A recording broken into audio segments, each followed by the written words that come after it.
Dziko lonse lapansi linachimba kwa Mlungu, chilango chake ndicho chalifa.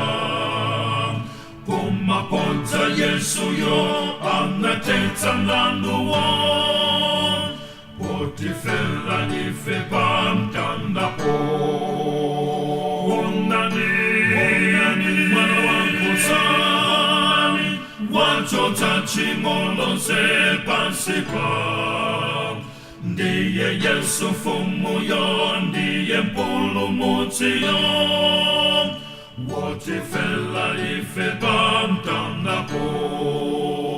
Sono mene tatiwa kutendefe ochimwa, tiye nitinke kwa ambuye wo.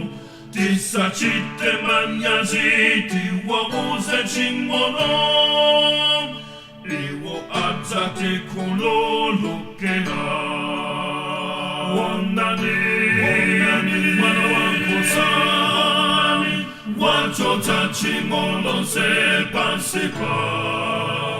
Ndiye Yesu fumu yo, ndiye mpulumutsi yo, Potifera ife pamtandapo. Potikululukila atati uzatosen, kutitisa tachimwe sonditu. Zakale zatanitu, zatsala zatsopano, tasamba mwazi wake tayera. Onani mwana wangu sani, wachota chimolo se pansipa. Ndiye Yesu fumu yo, ndiye mpulumutsi yo, Potifera ife pamtandapo.